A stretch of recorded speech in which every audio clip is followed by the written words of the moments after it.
दोस्तों, विद्यार्थियों, आज हम आप लोगों को कार्य, ऊर्जा और शक्ति के बारे में बताने वाले हैं। सबसे पहले हम बताएंगे कार्य क्या है, उसके क्या मात्रक है, कहाँ यूज होते हैं।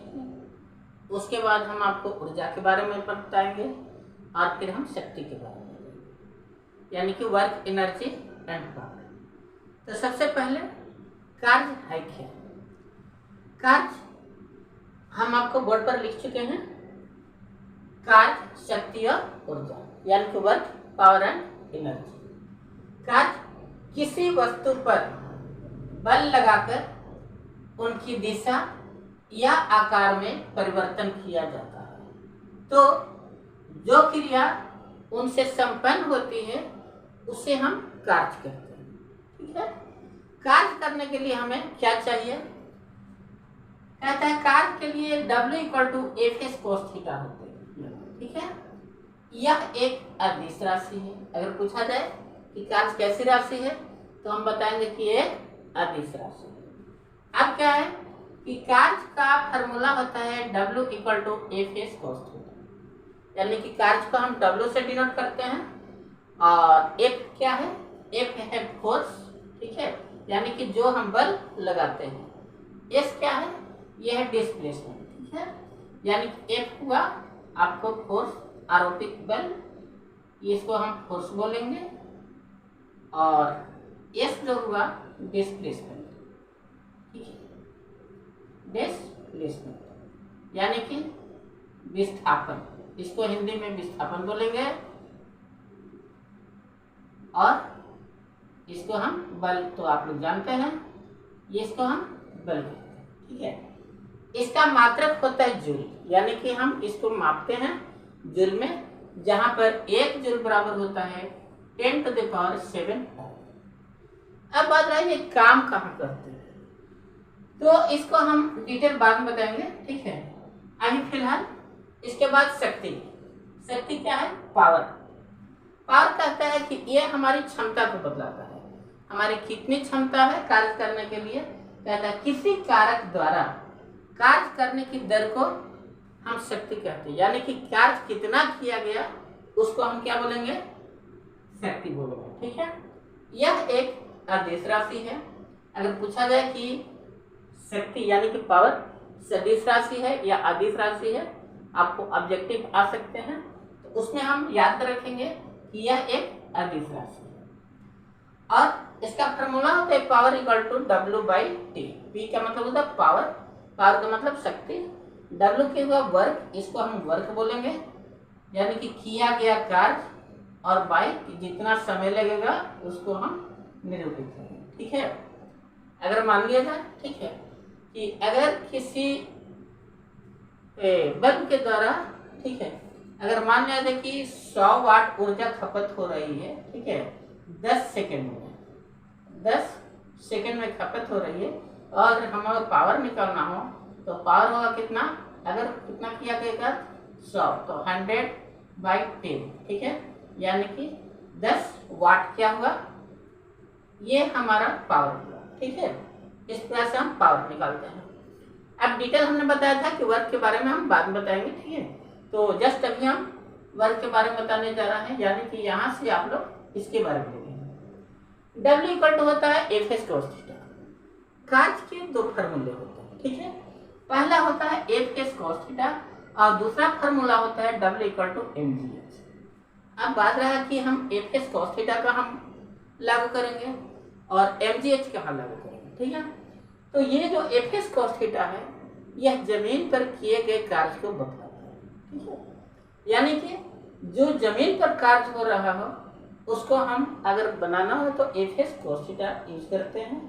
अब Fs cos थीटा क्या है, F आपको बताया कि आरोपित बल, ठीक है, और S क्या है, डिस्प्लेसमेंट, और cos थीटा जितना एंगल बनता है उसको हम ज्यादातर 90 डिग्री को डिनोट करते हैं। ठीक है, तो यह कार्य जो जमीन पर होता है उसको हम Fs cos थीटा के रूप में यूज करते हैं।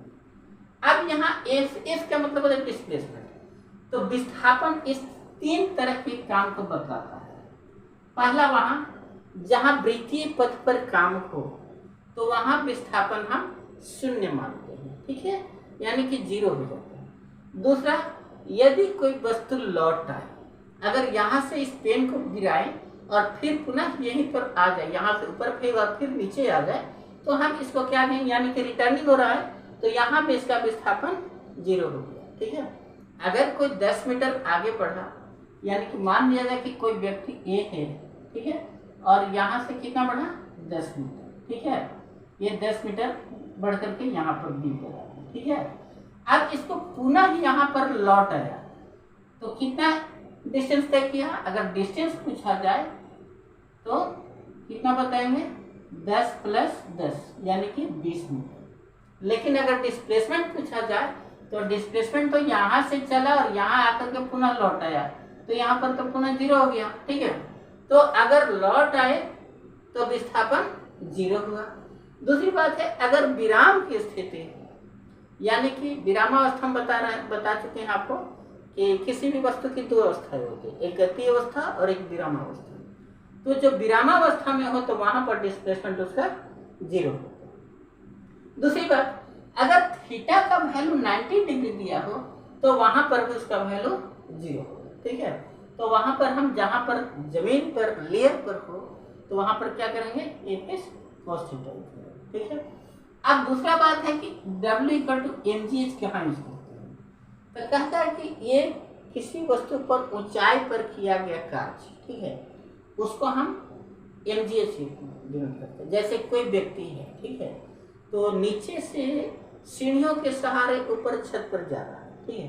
तो अगर मान लिया जाए कि 50 किलो का कोई व्यक्ति है, 50 kg का कोई व्यक्ति है, ठीक है, और वो 10 सीढ़ी चढ़ता है ऊपर, छत पर चढ़ने के लिए कितना सीढ़ी चढ़ता है, 10 सीढ़ी चढ़ता है, और एक सीढ़ी की लंबाई अगर हम माने तो 1 मीटर है, ठीक है, यानी कि एक सीढ़ी की लंबाई अगर हम माने 1 मीटर, ठीक है, तब होगा कि अब उसका वर्क किया गया वर्क कितना हुआ, तो W = हो जाएंगे, यानी कि 50 m हो गया, और 10 सीढ़ी चढ़ा तो 1 मीटर चढ़ा, यानी कि 10 मीटर चढ़ा, तो 50 इंटू, और G का वैल्यू आपका 10 है, मालूम है आपको, तो G का वैल्यू 10 हुआ और H का वैल्यू कितना हुआ, 10, तो इसको मल्टीपल करते हैं तो 5000, ठीक है, क्या हुआ, इसको जूल में देखते हैं, यानी कि 5000 जूल उसका वर्क।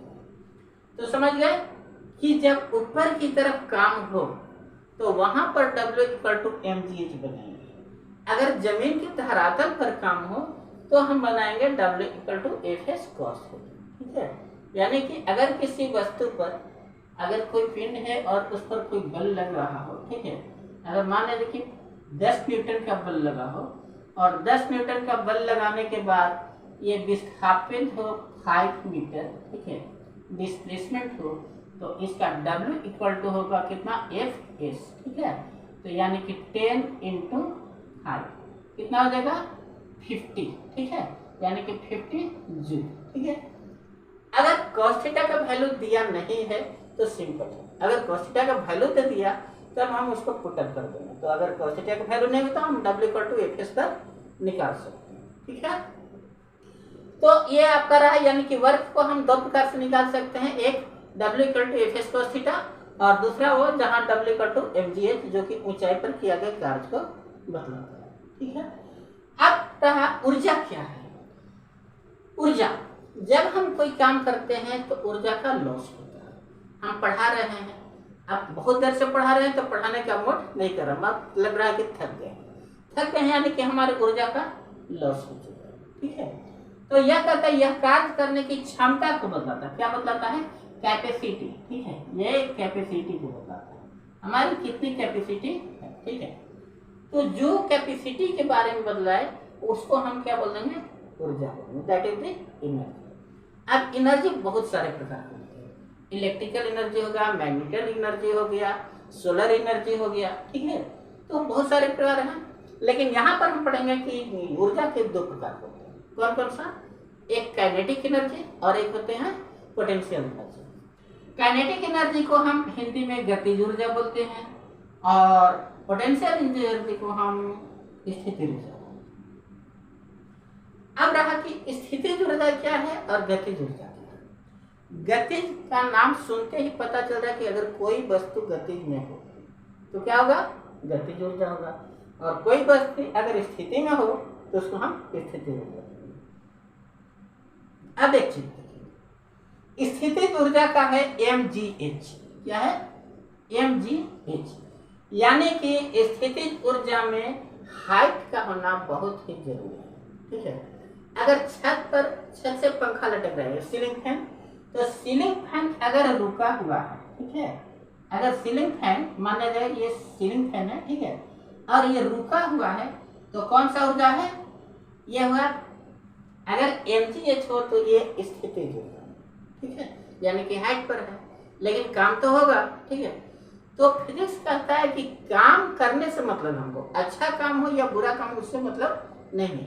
अगर पंखा गिर गया और सर फट गया तो कहा कि काम तो हुआ, लेकिन अच्छा हुआ कि खराब हुआ उससे मतलब नहीं है। ठीक है, तो वहां पर क्या होगा, mgh होगा, पोटेंशियल एनर्जी। अब वही पंखा चल रहा है, यानी कि हम लाइन दे चुके हैं और पंखा चल रहा है, तो वहां पर होगा काइनेटिक एनर्जी। ठीक है, यानी कि वहां पर देखेंगे उसका फॉर्मूला होता है 1/2 mvs। अब देखना है दो चीज, अगर काइनेटिक एनर्जी हम देख रहे हैं तो यहाँ पर v का होना बहुत ही जरूरी है, यानी कि वेलोसिटी की बहुत ही आवश्यक है। और अगर स्थितिज ऊर्जा में है तो यहाँ पर हम देखते हैं कि h का होना जरूरी है। अगर हाइट पे नहीं है तो स्थितिज ऊर्जा नहीं है, और अगर वेलोसिटी नहीं है तो गतिज ऊर्जा नहीं, हमें ध्यान नहीं देना है। ठीक है, अब कभी कभी ऐसा होता है कि कोई भी वस्तु है और एक ही वस्तु गतिज में भी है और स्थितिज में भी है। जैसे पंखा ऊपर में है, हमने बताया सीलिंग फैन है, यहाँ जो हमने बताया है कि विराम अवस्था में, यानी कि पंखा चल नहीं रहा है। ठीक है, लेकिन अब इसको अगर पंखा चल रहा है, हम लाइन दे चुके हैं, करंट है और पंखा नाच रहा है, ठीक है, तब ऊपर है इसलिए स्थितिज ऊर्जा हुआ, और पंखा चल रहा है तो गतिज ऊर्जा हुआ। तो कहते हैं कि कभी कभी ऐसा होता है कि एक ही वस्तु में दोनों ऊर्जा आ जाती है, तो गतिज ऊर्जा भी होती है और स्थितिज ऊर्जा भी होती है। तब ये नहीं कह सकते कि उसमें गतिज ऊर्जा भी है और स्थितिज ऊर्जा। जहाँ पर गतिज ऊर्जा और स्थितिज ऊर्जा दोनों है, यानी कि ऊपर में है पंखा इसलिए स्थितिज ऊर्जा है, और पंखा चल रहा है इसलिए गतिज ऊर्जा। तो जहाँ पर दोनों हो तो वहां पर हम उसको मैकेनिकल एनर्जी बोलते हैं, यानी कि यांत्रिक ऊर्जा। तो यांत्रिक ऊर्जा बराबर होता है ke प्लस pe, यानी कि potential energy plus kinetic energy.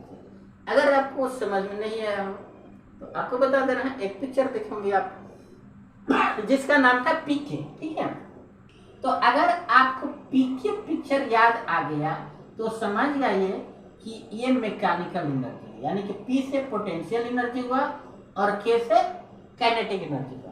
तो जहाँ पोटेंशियल एनर्जी और काइनेटिक एनर्जी, यानी कि जहाँ पीके आ गया उसको हम मैकेनिकल एनर्जी कहते हैं। ठीक है, अब क्या है, कार में बैठा हुआ व्यक्ति, तो कार में जो बैठा हुआ व्यक्ति है तो सीट से ऊपर है, कार के ऊपर में है, तो वहां पर कौन सा ऊर्जा होगा, स्थितिज ऊर्जा।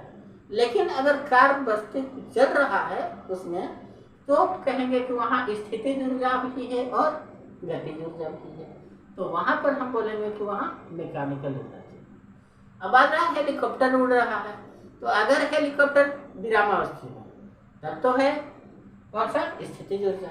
और अगर वो चल रहा है तो यानी कि रन कर रहा है, फ्लाई कर रहा है, तो अब हम देखेंगे कि अगर फ्लाई भी कर रहा है और उसमें जो व्यक्ति है बैठा हुआ है, तब हम वहाँ क्या कहेंगे, that is the mechanical energy, यानी कि वहाँ पर यांत्रिक ऊर्जा हो जाती है। तब इस तरह से हम आज आप लोगों को कार्य, शक्ति और ऊर्जा के बारे में बतलाएं। इसके साथ ही साथ आप इसके बारे में न्यूमेरिकल भी बनाएंगे। हम हो सकता है अगले चैप्टर में बताएं आपको न्यूमेरिकल कुछ। ठीक है, इस तरह से आपको अगर किसी तरह का कोई प्रॉब्लम हो तो आप हमें कमेंट बॉक्स में पूछ सकते हैं। ठीक है, और इस तरह से हमारे वीडियो से बने रहें, और अगर अच्छा लगे तो एक बार सब्सक्राइब जरूर करें।